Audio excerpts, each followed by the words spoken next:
Welcome back to my channel. আমি প্রিয়াঙ্কা। আমি চলে এসেছি আজ আপনাদের সামনে নতুন সুন্দর একটা ঝকঝকে ব্লগ নিয়ে। আর আজকে আমি নিয়ে এসেছি একটা দুর্দান্ত স্বাদের রেসিপি আপনাদের সাথে, মাছের রেসিপি।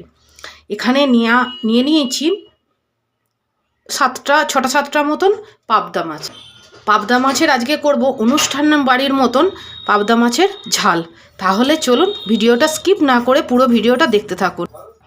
প্রথমেই মাছটাকে ম্যারিনেট করার জন্য দিয়ে দেবো লবণ, এরপর দিয়ে দেবো হলুদ গুঁড়ো, আর এরপর দিয়ে দেবো সর্ষের তেল।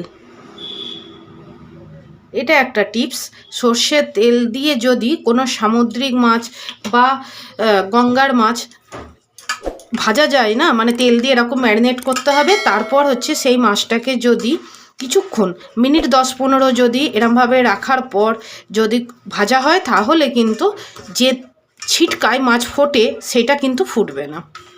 এটা আপনারাও একবার বাড়িতে ট্রাই করে দেখতে পারেন।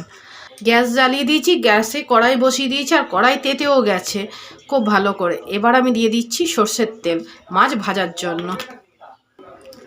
দেখুন তেলটা ভালো রকম গরম হয়ে গেছে। এবার আমি মাছগুলো একটা একটা করে দিয়ে দেবো। দেখুন এগুলো ভাজা হয়ে গেছে, এবার এগুলো তুলে নেব।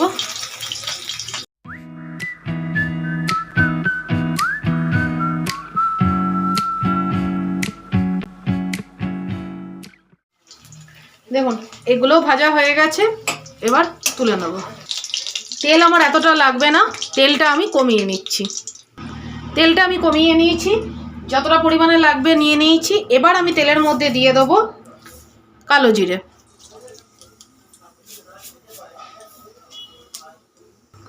এরপর দিয়ে দেবো শুকনো লঙ্কা একটা ফাটিয়ে, আর দেব একটা কাঁচা লঙ্কাও। কালো জিরে আর শুকনো লঙ্কাটা বেশ সুন্দর একটা গন্ধ বেরোচ্ছে। এবার আমি দিয়ে দেবো, এখানে আমি একটুখানি আদা কুড়ে নিয়েছিলাম, সেই কুড়ানো আদাটা দিয়ে দেবো।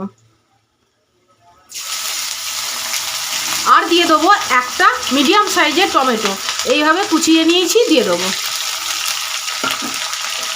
এবার খুব ভালো করে আদাটা গন্ধটা যাওয়া অবধি আর টমেটোটা গলা অবধি ওয়েট করে একটু নাড়াচাড়া করে নেবো।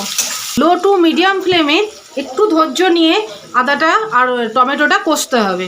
এরপর আমি দিয়ে দেবো এই পর্যায়েতে স্বাদমতো লবণ, কারণ মাছ ভাজার সময় লবণ দিয়েছিলাম, তাই একটু খেয়াল রাখবেন লবণের পরিমাণটা যেন বেশি না হয়ে যায়।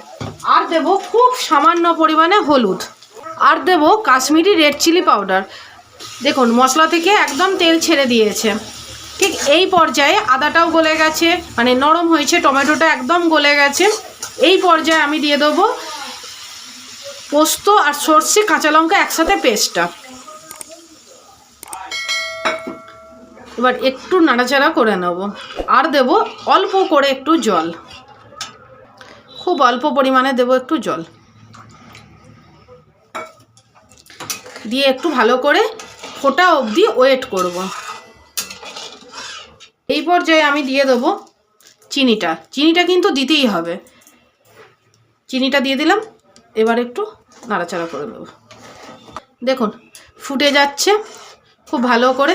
এবার আমি মাছটা দিয়ে দেবো। মাছের পিসগুলো আমি দিয়ে দেবো। একটু ফুটবে, চলো এবার একটা ঢাকা দিয়ে দেবো। মাঝখানে একবার ঢাকা খুলে খুব হালকা হাতে একটু উল্টে পাল্টে দেবো।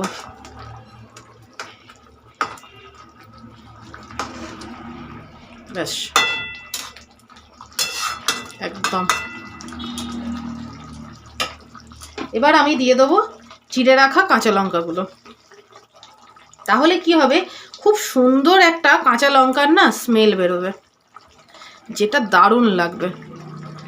আর এই পর্যায়ে আপনারা কেউ ধনেপাতাও দিতে পারেন, যারা ধনেপাতা খান, কিন্তু আমার বাড়িতে কেউ ধনেপাতা খাবে না, সেই জন্য আমি শুধু কাঁচা লঙ্কাটাই দিলাম। এবার আবার একবার ঢাকা দিয়ে দেবো। দেখুন মাছটা টকবক করে ফুটছে আর হয়েও গেছে।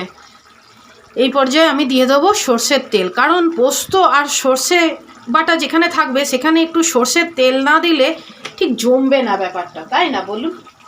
সর্ষের তেল দেওয়ার পর ঘ্রাণটা যা বেরোচ্ছে না, যদি আপনাদের এই মোবাইলের ভেতর দিয়ে যদি সেটাও পাঠানো যেত তাহলে বেশি ভালো হতো, তাহলে আপনারা বুঝতে পারতেন এটা কতটা টেস্টি হয়েছে। 5 মিনিট রেস্টে রাখার পর আমি নামিয়ে আপনাদের বলছি কেমন দেখতে লাগছে। দেখুন রেডি হয়ে গেছে অনুষ্ঠান বাড়ির মতন পাবদা মাছের ঝাল।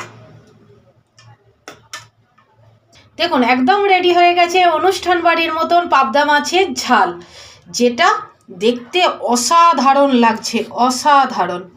তাহলে আপনারা দেখতে পেলেন তো কত কম সময়ে কত অল্প উপকরণ দিয়ে একদম ইজি প্রসেসে কি সুন্দর একটা অনুষ্ঠান বাড়ির মতন রান্না হয়ে গেল, যেটা স্বাদ অতুলনীয়। যে খাবে সে একদম পাগল হয়ে যাবে, এত টেস্টি, এত সুন্দর এই রেসিপিটা, খুব সুন্দর।